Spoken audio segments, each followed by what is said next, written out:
What's up, Sooner Nation? Welcome to the SI Sooners podcast. Man, we got some news today.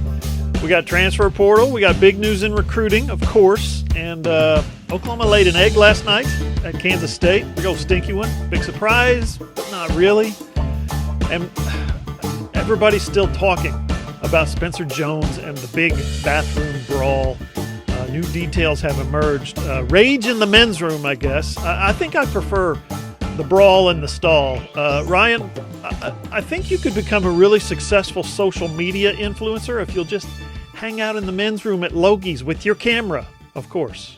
Yeah, naturally, because that's where everyone wants to have their cameras out, rolling and filming 24/7. I'm just thankful that the floor for everyone involved looked about as clean as it's looked in years, from what I remember of that bathroom. Ugh. So, yeah, look, you never know what's going to take off, and it appears that this has captured the nation. Amazing. This is amazing. That's Ryan Chapman. He's in Norman. I'm John Hoover. I'm in Tulsa. Thanks for listening to the SI Sooners podcast. Appreciate you guys. Thanks for watching on my YouTube channel. SI Sooners is a Fan Nation affiliate, part of the Sports Illustrated Network. You can find our work at SI Sooners. The website is allsooners.com. Let's start with the news of the day, Ryan. We had to kind of make some adjustments to this podcast because news of the day became some other news of the day. So we're going to get to the brawl in the stall in the second segment. Right now, it's I was working on the podcast this morning. We'll talk about OU's. We'll talk about the transfer portal. All right, everybody likes transfer portal news. I'm working on the podcast this morning, and my watch dings. Right, my Apple Watch, and I'm like, really? Can't you try to set aside a little bit of time? No. Transfer portal news, man. It's always open. This time it is of the exit variety. Theo Howard is leaving Oklahoma. This is a guy who has spent a lot of time in the portal in the last 2 years. Remember, last year he transferred to Oklahoma from UCLA. Well, I thought he was going to be really good at OU. I thought he was really good at UCLA. I can give you his stats real quick. 56 catches, 594 yards as a sophomore, 51 catches, 677 yards as a junior. Figured he'd have a big senior year. He scored 8 touchdowns in 2017, 2018. You got to feel bad for the kid, Ryan. He hurt his wrist really bad in 2019 and played only one game, their game, oddly enough, against Oklahoma. Then he transfers to OU for 2020, tears his Achilles. I thought he was going to have an impact at OU as kind of an older guy, a more experienced guy on what was really a raw, kind of green, inexperienced receiver core last year, and that's how it played out with those guys. But he ended the 2020 season with just 13 catches, 163 yards. He never caught a TD pass. Ryan, I'm sad for him because the couple of times we got to interview him, he seemed like a really mature, kind of straight-up guy. He just never could kind of have that breakthrough kind of performance, I guess. Yeah, him and Spencer Rattler, John, never seem to really be on the same page.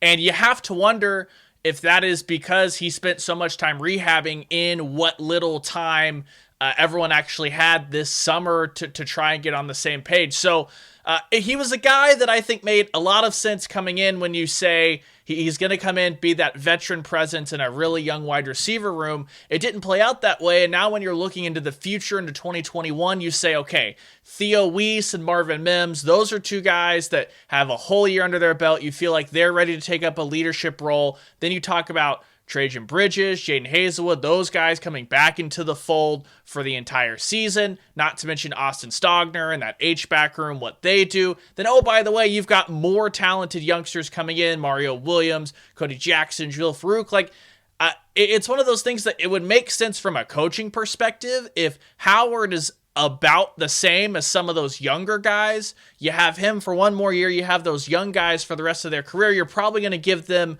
the preference anyway. So I think it's just a really weird, unfortunate situation, but thankfully, because of everything we've gone through in this last year, he will get this year back so he can transfer somewhere else where maybe he's a little bit better fit. Not that he was a bad fit at Oklahoma, but just like you said, John, the injuries and everything that kind of lined up for him, it just didn't work out, and it's unfortunate, but this is the good part of the portal. I don't think he's a guy that would have factored in a ton next year. So maybe he can find a place where he can go and be an impact player and get another year of college football under his belt. Right. I agree. I think this is one of the situations where he saw the writing on the wall like Rambo did, like Trayvon West did. those guys hit the portal because there are greener pastures out there for them. So I thought Theo made a great point when we interviewed him this fall. He said that while everyone else was training for the football season last summer, right, during the pandemic, during the shutdown, he was doing his rehab. And that allowed him to focus, his words, on what he could control. And he kept a really good mindset about it. He pointed out that most people don't come back from that injury, blown Achilles, but he did it in 6 months. He said he was thankful for that. So best wishes to Theo Howard. I think he'll be a really good hand for somebody next year, and I'm glad he gets to play a sixth year somewhere if he wants to. Okay, Ryan, let's talk hoops, man. Last night, OU at Kansas State. Yikes. Lon Kruger, he got the monkey off his back in Ames last weekend, got his first win there in his first 10 years at OU, but the monkey in Manhattan has a firm grip. Lon Kruger falls to what, 1-9, I think? 9 straight losses. Yeah. At Bramlage, where his jersey hangs in the rafters. He's one of the most decorated players in the history of the Kansas State program, and no matter what, Ryan, no matter how good OU is, no matter how bad Kansas State is, no matter how close Bruce Weber is to being fired, remember that a couple of years ago, and they come out and they beat OU, or how close Kruger is to making a Final Four run, talking to you, 2016, right? They just can't seem to win in Manhattan, Ryan. Why is that? Look, I think first off, for whatever reason, Bruce Weber is just the worst coaching matchup for Lon Kruger. Like you said, it doesn't matter how good, bad, ugly either team is coming to the game.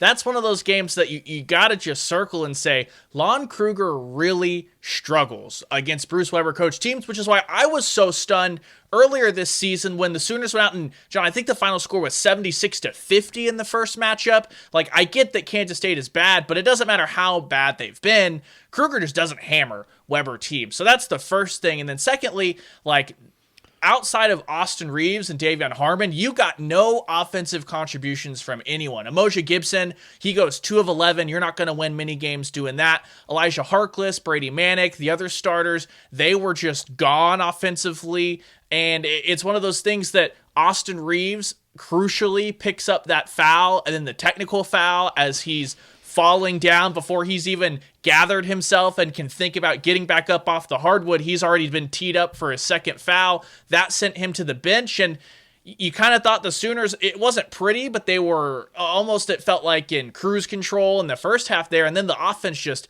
totally fell apart with only Harmon really able to do stuff. So I just think it's one of those things that you're going to have an off game in the Big 12 slate. It's just going to happen. The Sooners haven't really been playing pretty basketball since maybe, I don't know if the Alabama game is considered pretty, but this Oklahoma team is scrappy. Unfortunately, it means they've played a lot of close games. They've been really good in those games, John, but you're going to drop one of those, and the worst is just catastrophic for what they were trying to do, building momentum to be a 2 seed in March. So it's wild that they just can't ever seem to get it done. It is the octagon of doom. Maybe just like all of us, John, they were thrown off by the mismatched lavender and just classic purple shorts. I don't know what went on last night in Manhattan. I don't know what was weirder, that technical foul call or that YMCA intramural league uniform combination that they keep rolling out. That thing's atrocious. I know there's a reason for it.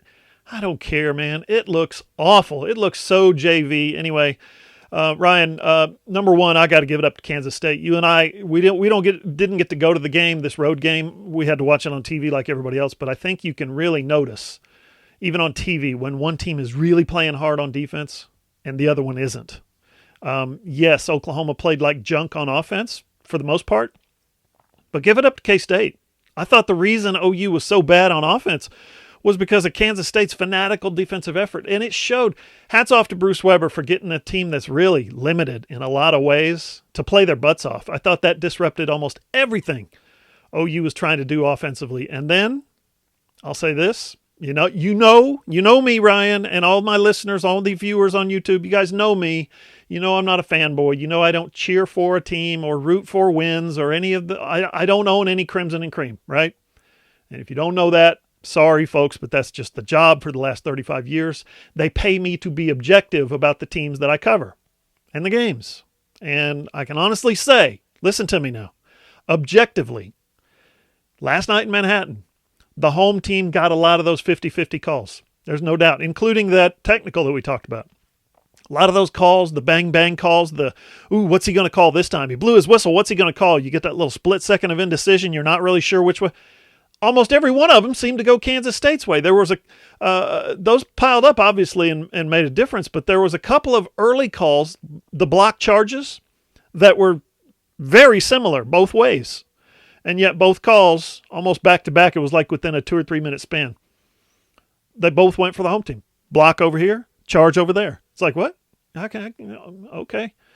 But, stuff goes down like that, and you kind of expect that. That's where the phrase home cooking comes from, right? That's where, the home team just gets calls. The officials sometimes get caught up in the surge of the crowd, but that's the thing. There's not really a crowd in the COVID era. So you kind of hope it evens out. I don't think those calls last night evened out. And here's another thing, more evidence of what I'm saying. Lon Kruger, his demeanor on a lot of those that he was arguing the calls, he doesn't really lose his mind very much, and if at all, really, truly.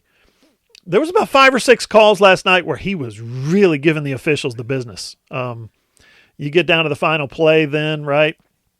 I thought he was going to play this one a little longer, but he didn't. He backed off and just said the ball didn't go in. But the 3-pointer from Austin Reeves, yeah, it looked like his arm was contacted, right? Grazed, just kind of skimmed. I don't know. The guys on the call, on the broadcast, said it was an obvious foul. I'm not going to go there and say it was an obvious foul. I don't think it was an obvious foul.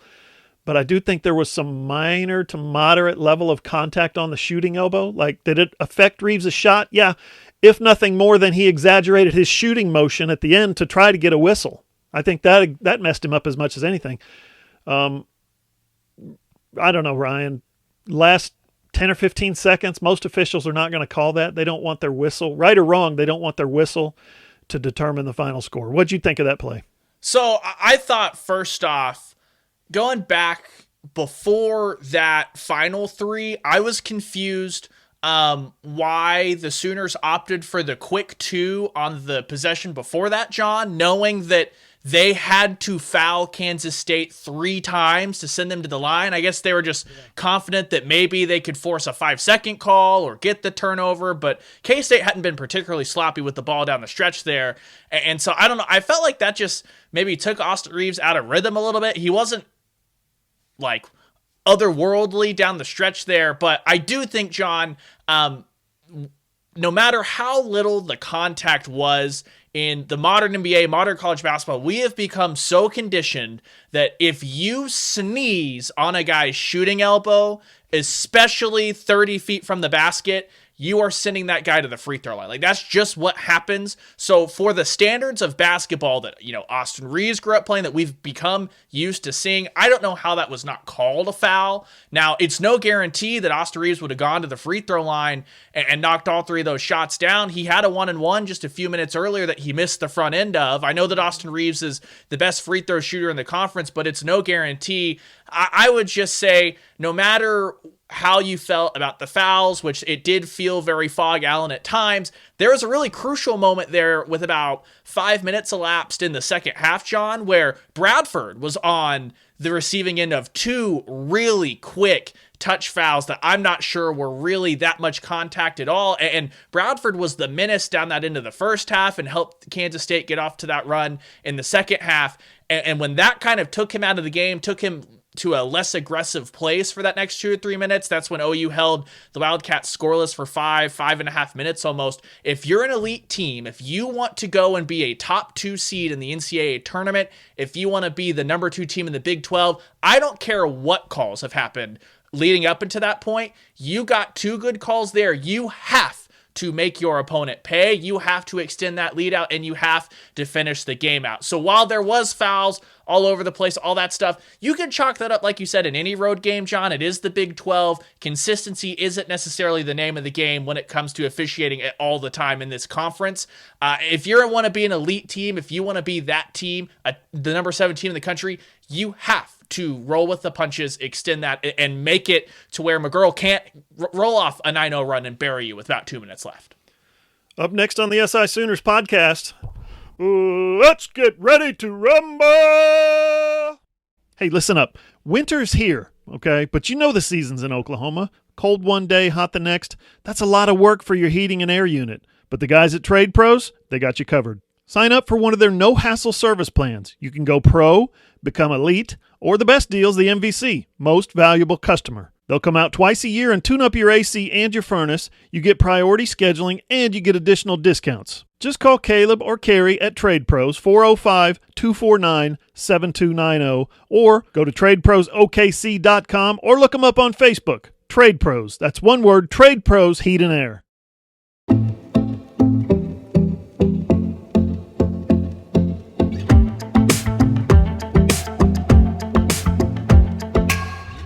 Follow SI Sooners on Twitter at all_Sooners. Find Ryan at Radios Ryan, and I'm at John E. Hoover. Our website, allsooners.com. We are a Fan Nation affiliate. We are part of the Sports Illustrated Network. All of our content for now is free. No memberships, no subscriptions, no credit cards. Just click and enjoy. The video version of this podcast is over on my YouTube channel, John Hoover Media. Remember to subscribe to my other YouTube channel right here.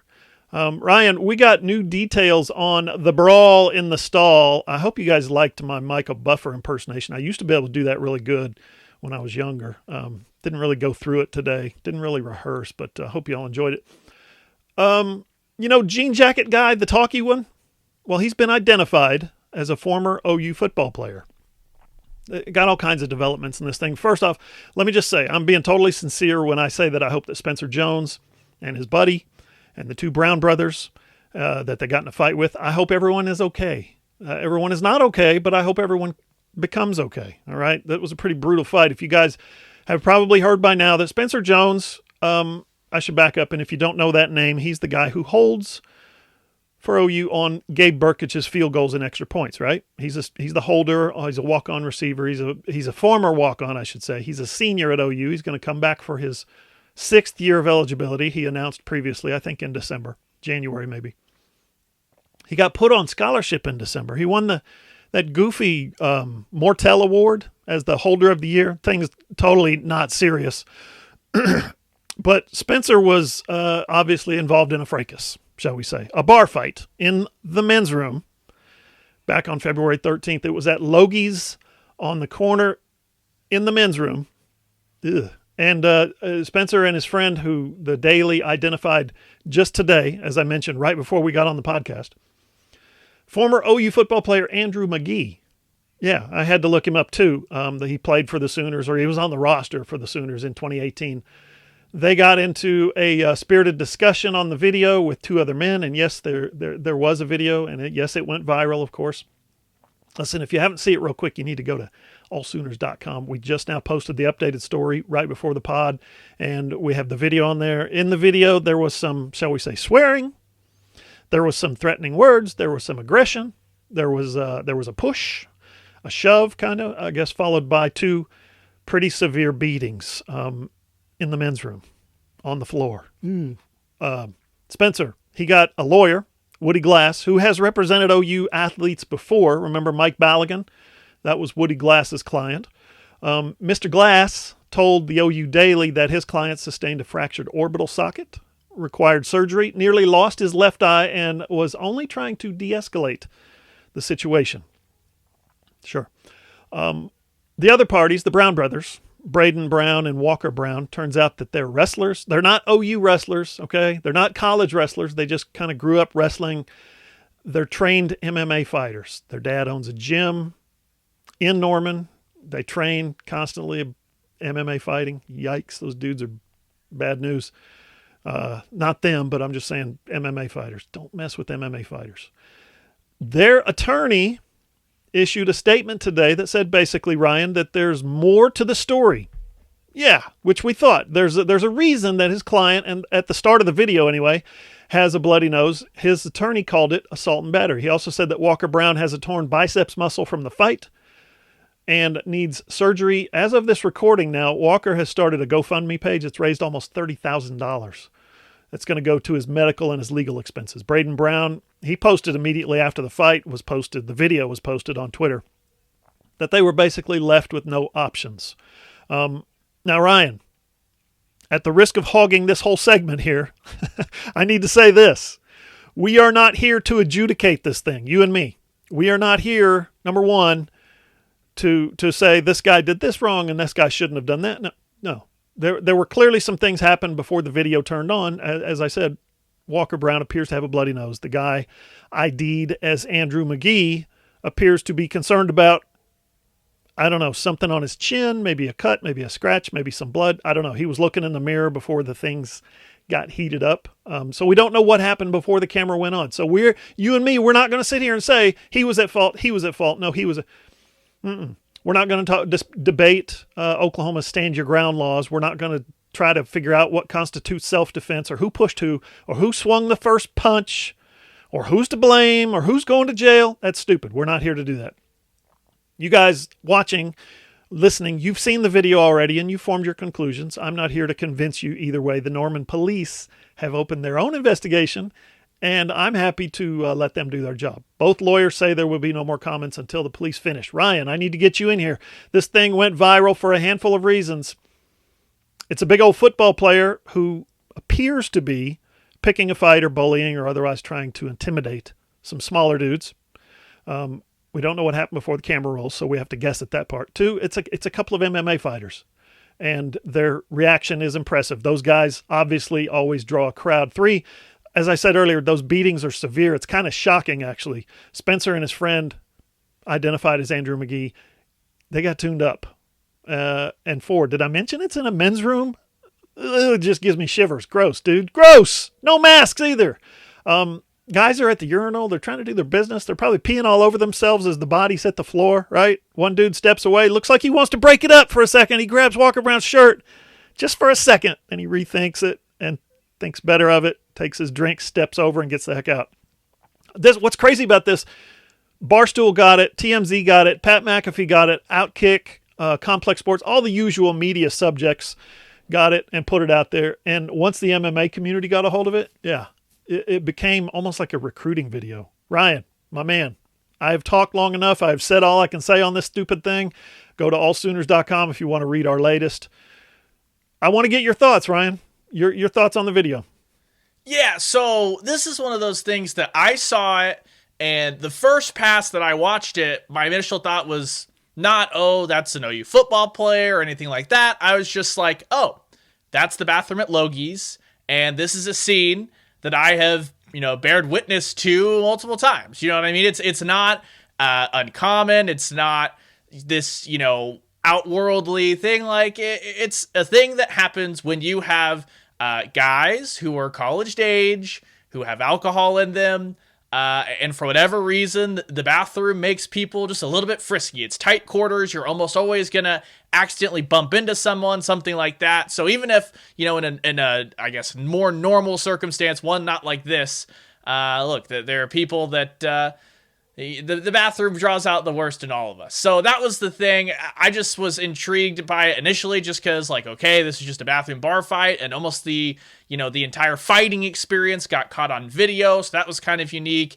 Like you said, it's just, we don't know enough about what went on before, directly after, any of that stuff. It's just one of those things that, look, Spencer Jones and his buddy there, they got the worst of it, and unfortunately for them, or not unfortunately, depending on what happened beforehand, like most of us who, if you get beat up like that, usually it's not on camera, not blasted out over Twitter, and then you don't have people that immediately recognize you and, plaster your name all over it. So it's just one of those things that, look, there are instances like this on every campus, I'm sure. I'm sure every single year for every one bar fight involving a football player on a campus that comes out, there are another 10 that happen. No one ever knows about it other than the whispers of the people that were there and all that stuff. So it's just one of those things that, unfortunate, not unfortunate, whatever you want to call it, it just happened to be on camera.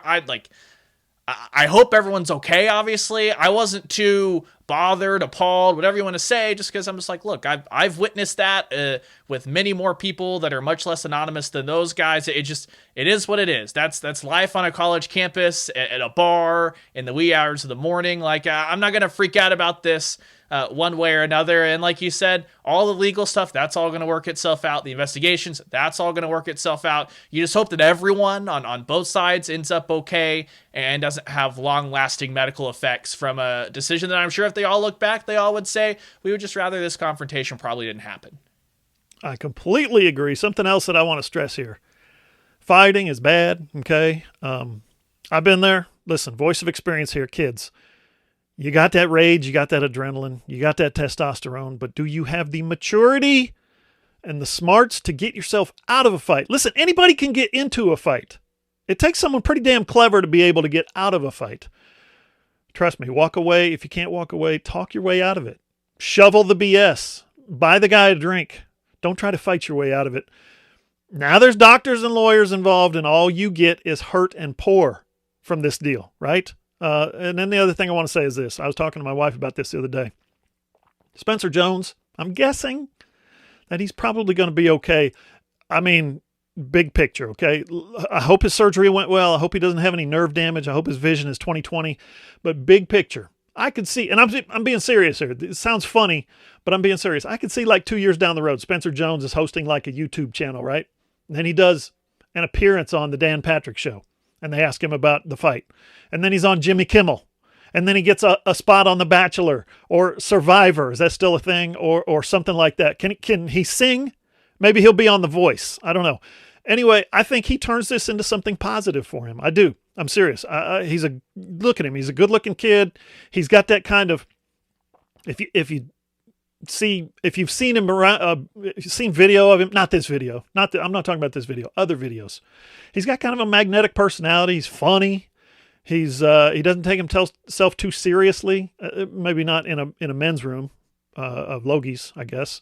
Do you remember his little silly the Mortel Award acceptance speech for the Mortel Award when he says, even though my draft stock has never been higher, I'm going to come back to college football and play for the Sooners for a 6th year. He totally gets it. He's a funny dude. He's engaging. I've got that video also, allsooners.com, by the way, if it's right there in the story. If all this, before all this happened, I don't think he took himself seriously. He probably does now. Anyway, it just kind of strikes me as one of those guys, like maybe the next Jesse Palmer kind of guy, right? So anyway, I think things are going to turn out for him. One thing I do know, we haven't heard the last of it. The GoFundMe page, like I said, is is near $30,000 now. Both guys have an attorney. Both attorneys are talking to the media, or at least issuing statements. So there will be more, unfortunately.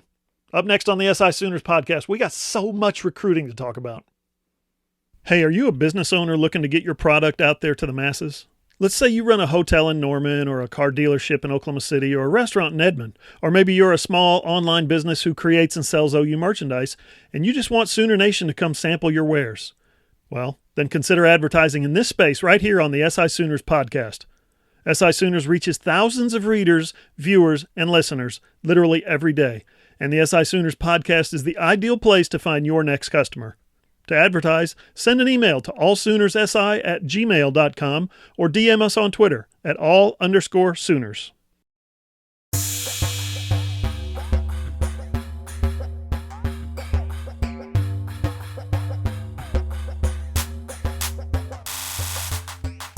Final segment of the SI Sooners podcast. Some quick news if you haven't seen it. The Big 12 has scrambled the men's basketball schedule. It's been kind of hard to keep up with, but they canceled some, they moved some.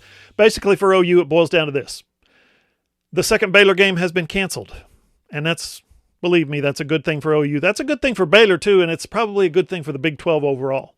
All right, number one, OU don't want that smoke. Baylor's too good. Number two, if Baylor comes to Norman and loses, they're probably still going to be a number one seed, right? But they drop down a couple of spots, or maybe if they don't win the tournament, if they lose somewhere along the line in the tournament, they might drop down to a 2 seed. I don't know. You don't know what the committee is going to do. Anyway, both those scenarios are bad for the Big 12. So canceling that game, good for the Big 12 overall. So for Oklahoma, you've got Oklahoma State and Norman on Saturday, Oklahoma State in Stillwater on Monday, like a Bedlam home and home series back-to-back, I guess. That's cool. It's going to be weird, but it's cool. And then they finish March 4th with Texas in Norman. So 3 games left. OSU, and Texas. If Oklahoma comes out of that 3-0 or even 2-1, I think a 3 seed is safe for sure. I think a 4 seed is possible because if they had won last night at Kansas State, I think a 2 seed would be something that this team, if they, again, finish 3-0 down the stretch and then make a run in the tournament. A 2 seed would have been possible, but I think that loss last night hurts them. That was a K-State team that was 6-18, 3-13 in Big 12 play. Not a good team, not a good loss. Okay, Ryan, let's get to recruiting. You had a one-on-one conversation with Oklahoma's newest verbal commit. Impressive guy, and he had some great quotes. Check it out, allsooners.com, if you want to read more. Jason Llewellyn, Ryan, tell us about it. Yeah, so this was a weird recruitment even for COVID, John, because Jason Llewellyn, he's a tight end out of Aledo, Texas, which if you are followers of OU running back drama, you'll say Aledo. Yeah, that Aledo. And he's only a 3-star recruit right now, but I don't know if people have gone through and reclassified yet or not, John, but all you have to do is see what teams have thought of his junior year tape. He had basically no major offers. And then in December, I think Rice was the first one in for him. And then from there, it's just been big name after big name coming in and offering him. He's kind of... So when you think of the tight end H-back room, you think of pure wide receivers or pure receivers, kind of like Austin Stogner a little bit as he came in, or you think more the fullback type, like a Jeremiah Hall. Llewellyn's kind of a bridge between those. He's a great blocker on the end of the line there. He obviously has great hands and the ability to make plays in the open field. So I'm really excited to see, what Lincoln Riley and Joe John Finley can do as far as drawing up different stuff for him, because he's kind of uniquely able to do both. And when I talked to him, so he committed to Oklahoma 6 days after he received the initial offer, which was kind of one of those things of, okay, I kind of want to get a feel for him, see if I feel like it's a guy that, is kind of prone to making quick decisions like that. And so maybe we have to look out for it, or if this is just something that he knew. And I think when you talk to him, he had a really good idea of what he wants. His dad played linebacker at TCU, so playing college football has been his dream his entire life. And he was saying how he's worked so hard. It was finally, that finally moment once he started to get those offers in. But he talked about Lincoln Riley and Oklahoma, and not just how they win games, winning 6 Big 12 championships in a row, John, but he talked about what they do with the tight end position and how they utilize it, make them a focal point of the offense, and how that's attractive to any kind of tight end. And he went on virtual visits to Arkansas and Oklahoma, and I think Texas Tech was the other one, and he just said that they were all great, but Oklahoma's was just a little bit different. You could feel that family atmosphere within the coaching staff, and he said that it was just one of those things that his gut feeling, he immediately knew Oklahoma was the place for him. So I expect this to be a recruit that sticks, and when they get him on campus, it'll be really exciting because this is a guy, like I said, he can do it all. And so it'll be really interesting to see what kind of things the Sooners draw up for him, because he will be a lot more versatile than maybe even a Stogner or a Hall. He may not be as good a blocker as Hall. He may not be as good a receiver as Stogner, but he can do it all, and he'll be a real headache for defenses once Lincoln Riley and Joe John Finley get their hands on him and start to develop and craft with him. Ryan, one of the better linebackers in the 2022 class, arguably the best player in Nebraska, Devin Jackson, put OU in his top 5 this week, along with Texas A&M, Arizona State, Miami, and Notre Dame. Where's he going to go? Who's he going to help? So right now, I feel like if you said, all right, Ryan, you got to pick one right now, Notre Dame seems likely. One of his former teammates is currently on the roster for the Fighting Irish. He kind of talked glowingly in an interview he gave about their academics and things like that. The only real hang-up here is that he's a guy that explicitly said, John, that he doesn't really love cold weather. So if you're not going Notre Dame, I feel like Texas A&M might be the other place, just because he also talked about their development and putting guys into the pros and things like that. And he's going to be a boon to whoever he grabs. If you think kind of, he might not be as big as him right now coming out of high school, but if you think in the mold of what type of player Kenneth Murray was, just in the fact that he's so athletic that anywhere sideline to sideline, you didn't feel like that was out of his range. That's the kind of player that Jackson kind of projects to be. So I really think if you had to say right now, Notre Dame, especially with the linebacker class they're about to put into the NFL, it just makes a lot of sense. But if he wants to say that warm weather, like, oh, you'll have a chance. But I feel like A&M would be the other place just because, again, they just have a few years jump on Oklahoma as far as putting some guys into the NFL more recently. Now, as you wrote, Ryan, over the weekend, Calvin Thibodeau has had a busy week offering a couple of 2023 defensive linemen. What do you know about those guys? Yeah, so let's start on the outside with Avion Carter. He's a guy that hasn't really been rated by anyone. He's got a pretty small offer list. It's mostly Big 12 schools and then USC, I believe, if I'm remembering correctly. But he's a guy that he lives out on the edge in Amarillo. He's been used as both a stand-up defensive end and hand-in-the-dirt edge rusher. And he's someone that I think you can really see what Oklahoma would want to do with him. Maybe what kind of the role that Ronnie Perkins played is, yes, he's that edge rusher, but he's also, intelligent enough to stay home, play the run, and do that very well. A guy that I would project you would want him to be an every down type of guy. So that's what Oklahoma did on the edge. Then you move inside. There's Jordan Renault. He's out of Arlington, and he's a 4-star graded by 247 as of right now. And I gotta say, John, he reminds me a lot of what we saw out of Isaiah Thomas this year, if you're going to project that, as far as his just first jump off the line is incredibly quick, and he's got that power to move offensive linemen around anywhere he wants to go. Right now, he's only about 6'3", 265, so I'm not sure if you can imagine him getting up into that Neville Gallimore, Perion Winfrey just size range, if that makes sense, John. But if you think, what Isaiah Thomas did as far as the versatility moving outside and inside, that makes a lot of sense. It looks like right now, OU, Texas, and A&M will be the 3 for both of these guys. It's early days. Obviously, they're 2023 kids. Plenty of time for more schools to get involved. But this just sounds like a good old-fashioned Southwest scrap here, John, as far as the defensive line recruiting out of Texas. Awesome.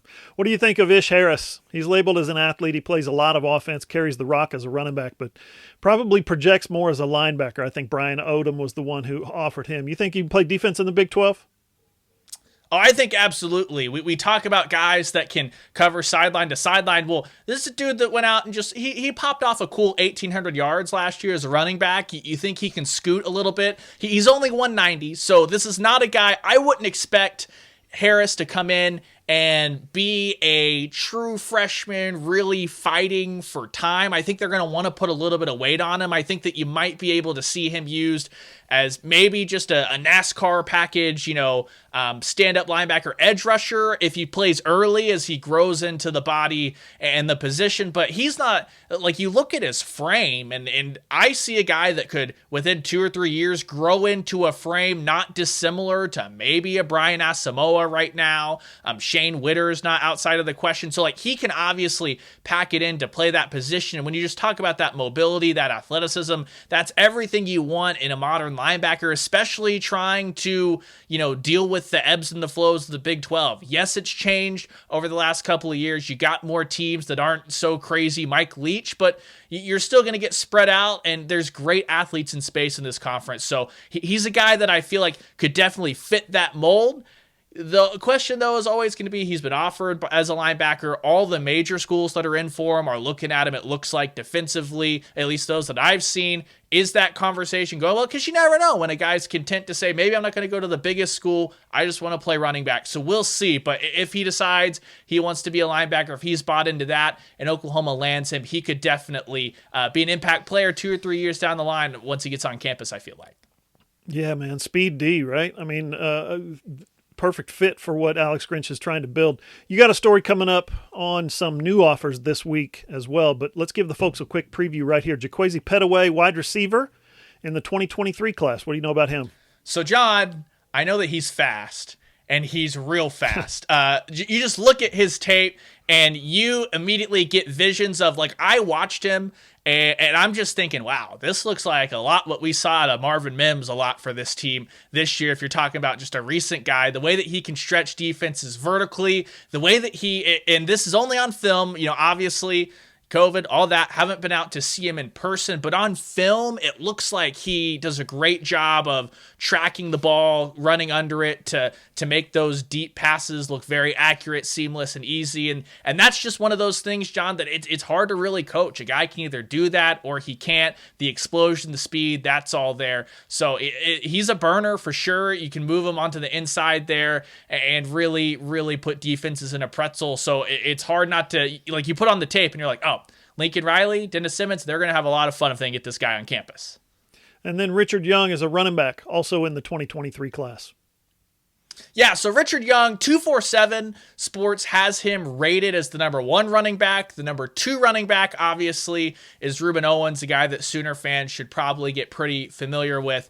When you see, Young, you think, wow, to me, he reminds me of just that smooth running style. Not necessarily exactly like Kennedy Brooks, but he's just so decisive, John. As soon as he gets the ball, he's making that read on the line of scrimmage, and he knows exactly where he's going. The way he just bounces off would-be tacklers, and it looks like he's never really trying that hard to run. Then you look up and you start measuring with your pencil up across the screen. You're like, oh no, he's definitely running away from all those defenders at the end of play. So the Sooners are by no means the only guys in on this. I think a day after Oklahoma issued the offer, Alabama comes in or hours after and says, hey, we'd like that guy too. So buckle in, get your emotional support animal if you're seeing a running back battle with Alabama. I know those haven't gone well for Oklahoma over the last couple of years, but it'll be interesting to see because it feels like in 2023 Oklahoma's all in on Ruben Owens. But hey, when you miss in 2 straight classes as far as your number 1 target, I know Seth McGowan came in as well